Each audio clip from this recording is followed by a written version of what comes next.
Hello மக்களே, March 13 சலங்கையில் promo review தான் பார்க்க போகிறோம். இதில் ககனை எல்லாரும் அசிங்கப்படுத்துகிறாங்க. இந்த கல்யாணம் எப்படி நடக்குதுன்னு எனக்கு முன்னாடியே தெரியும். அங்கே வந்திருந்த மக்கள் எல்லாம் ககன் கிட்ட சண்டை போடுறாங்க. உடனே ககன் வந்து கோவப்பட்டு, எனக்கு பூமியே எங்கே போயிருக்கா, எதுக்கு போயிருக்கான்னு எனக்கு தெரியும், என்கிட்ட சொல்லிட்டு தான் போயிருக்கா. அவள் டான்ஸ் காம்படிஷனுக்கு தான் போயிருக்கா, அவங்க அம்மாவோட கனவை நிறைவேற்றுறதுக்காக தான் போயிருக்கா. அவள் கண்டிப்பாக கரெக்டாக கல்யாண முகூர்த்த டைமுக்கு இங்கே வந்துடுவா, அது கண்டிப்பாக நடக்கும் அப்படின்னு சொல்கிறான். உடனே அதுக்கடுத்து சரச்சந்திரா வந்து கோவப்படுறாரு. இப்போவும் பாரு, அவங்க அம்மாவோட கனவு தான் முக்கியம்னு போயிட்டா, இந்த கல்யாணம் நடக்காது அப்படின்னு சொல்லிட்டு அவர் வந்து திரும்ப சரச்சந்திரா வந்து கத்துறாரு. முகூர்த்த டயத்துக்குள்ளே அவள் கண்டிப்பாக வரப்போகிறது இல்லை, முகூர்த்த டைம் தாண்டி போச்சுன்னா நான் கண்டிப்பாக இந்த கல்யாணம் நடக்காது அப்படின்னு சொல்லிட்டு அவர் ஒரு பக்கம் அப்போசிஷன் எடுத்து வைக்கிறாரு. இதை கேட்டு கேபி வந்து கோவப்படுறாரு. முகூர்த்த டைம்லாம் எதுவுமே கிடையாது, பூமி எந்த டைமில் வராலோ அதுதான் கல்யாணம். பூமி இங்கே முகூர்த்த டைம் முக்கியம் இல்லை, பூமி வர்றது தான் முக்கியம். பூமி எப்போ வராலோ அப்போ கண்டிப்பாக கல்யாணம் நடக்கும் அப்படின்னு சொல்கிறாரு. இவங்கெல்லாம் சொல்லிகிட்டு இருக்கு. அதுக்கடுத்து ககன் வந்து, ஒருவேளை பூமி வர லேட் ஆயிடுச்சு, அவள் முகூர்த்த டைமுக்குள்ளே வரல அப்படின்னா நான் இந்த அக்னியில் விழுந்து நான் செத்து போயிடுவேன் அப்படின்னு எல்லாரும் முன்னேன்னு சொல்லிடுறாரு. எல்லோரும் ஷாக் ஆகிடுறாங்க. நட்சத்திரம், அபூர்வம் எல்லாருமே ஷாக் ஆகிடுறாங்க ககன் இப்படி சொல்கிறத கேட்டு. ஒருவேளை இன்னைக்கு கல்யாணத்தில் பூமி வழக்கம் போல் அவள் வராமல் போயிட்டா அப்படின்னா, இந்த அக்னி மேலே சத்தியமாக சொல்கிறேன், நான் இந்த அக்னியில் விழுந்து நான் எரிஞ்சு போயிடுவேன் அப்படின்னு சொல்கிறேன். இதை கேட்டு சாரதா, அவள் தங்கச்சி பூர்ணி, அவங்க பாட்டி எல்லோரும் ரொம்ப ஷாக் ஆகிடுறாங்க, வருத்தப்படுறாங்க. அதுக்கடுத்து இங்கே அவன் வந்து ஹோமகுண்டத்துக்கு முன்னாடி வந்து இந்த உட்காந்துருக்கான், வெயிட் பண்ணிட்டே இருக்கான். எல்லோரும் வெயிட் பண்ணிட்டே இருக்காங்க. அங்கே பார்த்தா அவள் பூமியோட பெர்ஃபார்மன்ஸ் தான் டான்ஸ் காம்படிஷனில் ரொம்ப சூப்பராகவே, எப்பவும் போல் சூப்பராகவே ஆடுறாங்க. சாதனா அதை பார்த்து ரொம்ப எரிச்சல் ஆகுறாங்க.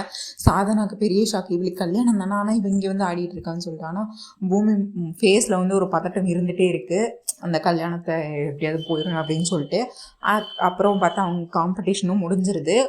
வழக்கம் போல் பூமிக்கு தான் ஃபஸ்ட் ப்ரைஸ் கொடுக்குறாங்க. பொன்னாடையெல்லாம் போட்டி அந்த ஷீல்டு கொடுத்து கையில் அந்த இதெல்லாம் கொடுக்குறாங்க. உடனே அவங்க தேங்க்யூ சொல்லிட்டு இங்கே வந்து அந்த ஷீல்டு எல்லாத்தையும் எடுத்துகிட்டு கல்யாண குளத்தில் திரும்ப மண்டபத்துக்குள்ளே வராங்க. சரி தான் ஃபஸ்ட்டு பார்க்குறாரு. பார்த்து பூமி வந்துட்டு அப்படின்னு சொல்கிறாங்க. உடனே ககன் பார்க்குறாரு, குடும்பத்தில் இருக்க எல்லாருமே பார்க்குறாங்க. உடனே ககன் அந்த மணமேடையிலேருந்து ஓடி வந்து கட்டி பிடிச்சி, நீ மட்டும் கொஞ்சம் வர லேட்டாக இருந்துச்சுன்னா நான் இன்னைக்கு செத்துருவேன்னு நான் சொன்னேன், அக்னியில் விழுந்து நான் செத்துருவேன்னு சொன்னேன் அப்படின்னா. இதை கேட்டு பூமி வந்து சாரி மாமா அப்படின்னு சொல்கிறாங்க. எனக்கு தெரியும் பூமி, நீ உங்கள் அம்மாவோட கனவை நிறைவேற்றுறதுக்காக தான் போயிருக்கேன். நான் எல்லாருக்கிட்டையும் சொன்னேன், நீ கண்டிப்பாக வருவேன், நீ நல்ல வேலை, நீ என்னோட இதை நீ வந்துட்ட, நல்லபடியாக வந்துட்டேன், எனக்கு அது வரை ரொம்ப சந்தோஷம், நான் பயந்துகிட்டே இருந்தேன் பூமி அப்படின்னு சொல்லிட்டு அவர் வந்து எமோஷ்னலாக ககன் வந்து பூமியை கட்டி பிடிச்சி ரொம்ப பேசுகிறாங்க. உடனே அந்த ஷீல்டு இது எல்லாத்தையும் எடுத்துகிட்டு அவங்க அப்பா கிட்டே போகிறாங்க. சரச்சந்திரா கிட்டே போயிட்டு கொடுக்குறாங்க. உடனே அவர் சரச்சந்திரா சொல்கிறாரு, எனக்கு தெரியுமா, நீதாம்மா எப்படியும் ஃபஸ்ட்டு வருவேன்னு எனக்கு தெரியுமா அப்படின்னு சொல்லிட்டு அப்புறம் அந்த ஷீல்டெல்லாம் வாங்கி வச்சுட்டு. ஆனால் பூமிக்கு வந்து அவருக்கு சரச்சந்திர கிட்ட போகும்போது அவங்க சொன்னதெல்லாம் ஞாபகம் வருது. இவங்க பிளான் பண்ணி எப்படி கிருஷ்ண பிரசாத்துக்கும் சாரதாக்கும் டிவோர்ஸ் வாங்க வச்சாங்க, அதெல்லாம் திருப்பி அவங்களுக்கு மைண்டில் வந்துகிட்டே இருக்குது. திரும்ப அவங்க கொடுத்துட்டாங்க. நான் சரி மணமேடையில் வந்து உட்காருமா அப்படின்னு சொல்லிட்டு இவங்க சாரதா கூப்பிட்றாங்க. நான் ஒரு நிமிஷம் நான் மாமா கிட்ட பேசணும் அப்படின்னு சொல்லிட்டு, தனியாக பேசணும் அப்படின்னு சொல்லிட்டு உள்ளே கூட்டிகிட்டு போகிறாங்க. தனியாக பேசுகிறாங்க இவங்க ரெண்டு பேரும். உங்களுக்கு என் மேலே காதல் இருக்குல்ல மாமா அப்படி இப்படின்னு நிறைய ஃபஸ்ட்டு பேசுகிறாங்க. எனக்கு என்ன பூமி இது கேட்டுக்கிட்டு இருக்கேன், நீ வேறு இல்லை ஒன்று தான் அப்படிங்கிற மாதிரி அவர் சொல்லிகிட்டே இருக்காரு. நீ அதுக்கு அடுத்து நீ கல்யாணம் ஆனாலும் என்ன எங்கேயும் இது உங்கள் வீட்டுக்கு போய்க்கலாம் அந்த மாதிரிலாம் சொல்லிகிட்டு இருக்காரு ககனு. இவங்க பூமி வந்து இப்போ என்ன புதுசாக அவங்க ஒரு கண்டிஷன் வைக்கிறாங்கன்னா, கல்யாணம் ஆனாலும் நீங்கள் வந்து என் வீட்டில் சரச்சந்திரா வீட்டில் தான் இருக்கணும், என்னோடய அப்பா வீட்டில் என் கூட இருக்கணும், நமக்கு எப்போல்லாம் பார்க்கணுன்னு தோணுதோ அப்போல்லாம் நம்ம வந்து பூர்ணியாக அத்தையை போய் பார்த்துக்கலாம் அப்படிங்கிற மாதிரி சொல்கிறாங்க. உடனே ககனுக்கு ஒன்றுமே புரியல. அவங்க வந்து இன்டெரக்டாக, இது டேரெக்டாக நான் சொல்கிறேன், அவங்க பூமி வந்து இன்டெரக்டாக சொல்லியிருப்பாங்க ககன் கிட்ட. உடனே ககனுக்கு வந்து, எனக்கு புரியல பூமி, கல்யாணம் ஆனால் நீ என் வீட்டுக்கு தானே வரணும் அப்படிங்கிற மாதிரி, நீ எப்போ வேணாலும் நம்ம உங்கள் வீட்டுக்கு போய்க்கலாங்க அப்படிங்கிற மாதிரி அவர் சொல்கிறாரு. அதுக்கடுத்து அந்த கிருஷ்ண பிரசாத் இருக்க வீட்டில் நான் வரணுமா அப்படிங்கிற மாதிரி சொல்கிறாரு. இது இவங்களுக்குள்ள ஒரு வாக்குவாதமாக போயிட்டுருக்கு. நீங்கள் தானே மாமா சொன்னீங்க காதல் அவ்வளோ இருக்குது, உங்களுக்கு என் மேலே அன்பு இருக்குது, எல்லாமே எனக்கு தெரியும், எல்லாமே சொன்னீங்களே மாமா அப்படின்னு.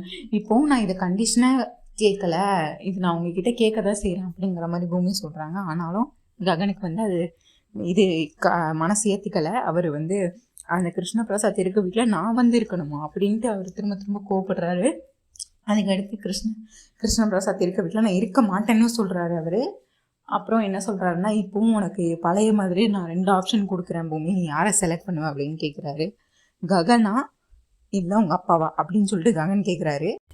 ககன் கொடுத்த 2 ஆப்ஷனில் வழக்கம் போல் அவங்க அப்பாவை தான், அப்பா இருக்கிற இடத்துல தான் நான் இருப்பேன், அவங்களுக்கு இப்போ தான் தெரியும், அதனால் நான் அப்பா கூட தான் இருக்கணும், நீங்கள் தான் என் கூட இருக்கணும் அப்படிங்கிற மாதிரி ககன் கிட்ட திரும்பியும் பூமி சொல்கிறாங்க. இதை கேட்டு ககன் கொஞ்ச நேரம் யோசிக்கிறாங்க. யோசிச்சுட்டு சரி எனக்கு ஓகே, நான் கல்யாணத்துக்கு நீ ரெடியாகு, நீ மணமேடைக்கு வர்றதுக்கு ரெடியாகு அப்படின்னு சொல்லிட்டு அவர் போய் மணமேடையில் உட்கார்றாரு. திரும்ப பூமியை ரெடி பண்ணி வேறு சாரீ மாற்றிட்டு வந்து அவங்க மணமேடையில் வந்து இந்துவும் அவங்க தங்கச்சியும் கொண்டு வந்து உட்கார வைக்கிறாங்க. உட்கார வச்சுட்டு அந்த பண்டிதர் வந்து அந்த இதெல்லாம் ஹோம்ஒர்க்கெல்லாம் ஸ்டார்ட் பண்ணி எல்லாம் பண்ணிகிட்ருக்காங்க. அதுக்கு அடுத்து தாலியும் கட்ட போகிறாங்க. எல்லாமே முடிஞ்சுது, எல்லா ரிச்சுவலும் முடிஞ்சுது, தாலியும் எடுத்துட்டாங்க. இங்கே என்னன்னா சரச்சந்திரா வந்து அந்த துப்பாக்கி எடுத்துகிட்டு ரெடியாக இருக்கிறாரு. இங்கே சரச்சந்திரா துப்பாக்கி எடுத்துகிட்டு அவர் யாருக்கும் தெரியாமல் மறைச்சி வச்சுருக்காரு, கையில் கீழே மறைச்சி வச்சுட்ருக்காரு ஷர்ட்டுக்கிட்ட. இங்கே மருதாணி பாட்டிக்கு வந்து திரும்ப ஐயோ என்னம்மா நம்ம இவ்வளோ பிளான் பண்ணோம், ஆனால் இந்த கல்யாணம் நடக்க போதே அப்படின்னு சொல்லிட்டு அபூர்வோட சொல்லிகிட்டு இருக்காங்க. அவனை அபூர்வா சொல்கிறாங்க கண்டிப்பாக இந்த கல்யாணம் நடக்க போகிறதில்ல அப்படின்றாங்க. எப்படிம்மா, அதான் தாலி கட்ட போகிறான் இன்னும் கொஞ்ச நேரத்தில் அப்படின்னு சொல்லிகிட்டு இருக்காங்க. கட்ட மாட்டான் அப்படின்றாங்க. எப்படிம்மா அப்படின்னா, அவன் தாலி கட்டினான்னா அவன் 3 முடிச்சு போடுறதுக்குள்ள அவன் முடிச்சு போடலையே மாமா சுற்றுவாங்க, மாமா கையை பாருங்க அப்படின்னு சொல்கிறாங்க. அதே மாதிரி சரச்சந்திரா கையில் வந்து துப்பாக்கி இருக்குது. உடனே இதை பார்த்து ஐயோ அம்மோ சூப்பர் அம்மோ அப்படின்னு சொல்லிட்டு மருதாணிப்பட்டி வந்து ரொம்ப ஹாப்பி ஆகிடுறாங்க. நட்சத்திரம் ஒரு பக்கம் ரொம்ப காண்டாக இருக்காங்க.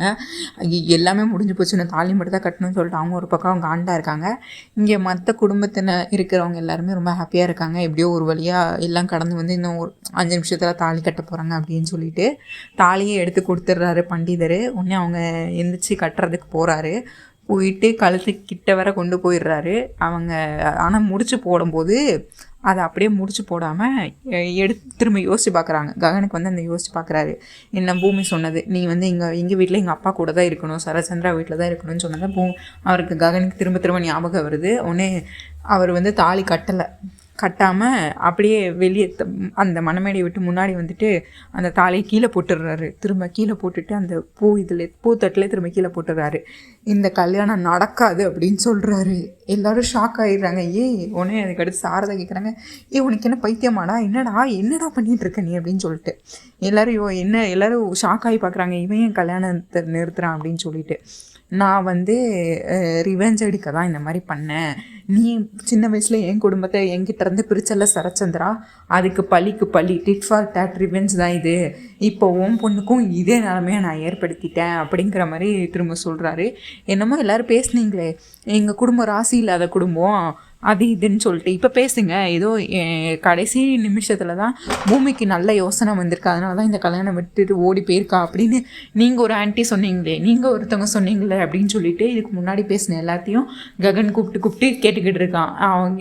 எங்கள் குடும்பத்துக்கெல்லாம் ராசி நல்லா தான் இருக்குது அப்படின்னு சொல்கிறாரு. இன்றைக்கி சரச்சந்திரா எப்போவுமே டாமினேட் தானே பண்ணுவார். அவர் மேலே மற்றவங்களாம் கீழே தானே நினைப்பார். அவருக்கு இன்றைக்கி புரிய வைக்கணும் தான் இன்றைக்கி நான் இந்த மாதிரி ஒன்று பண்ணேன் அப்படின்னு சொல்லிட்டு இந்த கல்யாணம் நடக்க போகிறதில்ல, இந்த கல்யாணம் கேன்சல் ஆயிடுச்சு அப்படின்னு சொல்லி எல்லோரும் முன்னாடியும் கத்துறாரு. இந்த வாட்டி நான் இந்த வழி எப்படி இருக்குன்னு உனக்கு தெரியுதா சரச்சந்திரா அப்படின்னு சொல்லிட்டு கொடுக்குறாரு. உடனே சரச்சந்திரா இருந்துட்டு உனக்கு ககன் உனக்கு அவ்வளோதான்டா மரியாதை அப்படின்னு சொல்லிட்டு அவர் கோவப்படுறாரு. நான் உனக்கு ஒரு சேலஞ்ச் வைக்கிறேன்டா, நீ என்னடா பெரிய இவனாடா, நீ என் பொண்ணை விட்டு போனால் எனக்கு என் பொண்ணுக்கு கல்யாணம் ஆகாதா, என் பொண்ணுக்கு கல்யாணம் நான் இன்னும் 1 வாரம் தான் டைம், அதுக்குள்ளே நான் என் பொண்ணுக்கு கல்யாணம் பண்ணி காட்டுறேன்டா அப்படின்னு சொல்லிட்டு ககன் கிட்ட சேலஞ்ச் பண்ணுறாங்க. உடனே அதுக்கடுத்து நின்று போன உன் பொண்ணை எவன் கல்யாணம் பண்ணிப்பான் அப்படின்னு சொல்லிட்டு ககன் திரும்ப சரச்சந்திரா கிட்ட பேசுகிறாங்க. இந்த வழியெல்லாம் நீ உனக்கு புரிஞ்சாதாண்டா தெரியும், இனிமேல் யாரும் உங்கள் குடும்பத்தை மதிக்க போகிறதும் கிடையாது அப்படி இப்படின்னு ககன் வந்து சரச்சந்திரா பற்றி சொல்கிறாரு. சொல்லிட்டு இன்னும் 1 வாரத்தில் பூமிக்கு கல்யாணம், உன் பொண்ணு கல்யாணம் பண்ணிப்பால, நின்று போன உன் பொண்ணை யார் கல்யாணம் பண்ணிப்பா அப்படி இப்படின்னு சொல்லிட்டு ககன் வந்து கோவமாக பேசுகிறாரு. பேசிட்டு அதுக்கடுத்து இந்த சேலஞ்சை நான் அக்செப்ட் பண்ணிக்கிறேன் அப்படின்னு சொல்லிட்டு கடைசியாக அந்த மண்டபத்தை விட்டு ககன் அப்படியே வெளியே போயிடுறாரு. உடனே இங்கே சாரதா வந்து ஓனை உட்கார வச்சு அலறாங்க. கிருஷ்ணபிரசாத்துக்கெலாம் பெரிய ஷாக்கு, ஐயோ கல்யாணம் ஆகலையே நின்று போச்சு அப்படின்னு சொல்லிட்டு பூர்ணி வந்து சாரதாவை வந்து சமாதானப்படுத்திகிட்டு இருக்காங்க. அம்மா ஒன்றும் இல்லை வாங்க அப்படின்னு சொல்லிட்டு. இதில் இவங்க நீங்கள் என்ன நினைக்கிறீங்கன்னு கமெண்ட்ஸில் சொல்லுங்கள். நம்ம ரொம்ப நாளாக வெயிட் பண்ணிகிட்டு இருந்தோம் ககன் பூமி கல்யாணம் நடக்கணும்னு, கடைசியில் இப்போவும் நடக்கலை. உங்கள் தாட்ஸ் என்னன்னு கமெண்ட்ஸில் சொல்லுங்கள். பூமி பண்ணது நல்ல முடிவா இல்லையான்னு சொல்லிட்டு. பூமியே அந்த மாதிரி முடிவு எடுத்தான்னா அவள் வந்து அவங்க டிவோர்ஸ் பேப்பரில் சைன் வாங்கினாங்கல்ல, அதை வந்து அவங்களால ஏற்றுக்கவே முடியலை. அதை சரி பண்ணணும், அதே நேரத்தில் சரச்சந்திராவை இது பண்ணணும், இவங்களையும் சேர்த்து வைக்கணும், கல்யாணமும் நடக்கணும் அப்படின்னு ஆசைப்பட்டு அவங்க இந்த மாதிரி பண்ணாங்க. இது நீங்கள் கரெக்டுன்னு நினைக்கிறீங்களா இல்லை தப்புன்னு நினைக்கிறீங்களான்னு கமெண்ட்ஸில் சொல்லுங்கள். கண்டிப்பாக உங்களுக்கு என்னோடய ரிவ்யூ பிடிச்சிருந்தா சீரியல் குட்டி ரிவ்யூ மறக்காமல் சப்ஸ்கிரைப் பண்ணிக்கோங்க. உங்கள் தாட்ஸ் என்னன்னு கமெண்ட்ஸில் சொல்லுங்கள். தேங்க்யூ.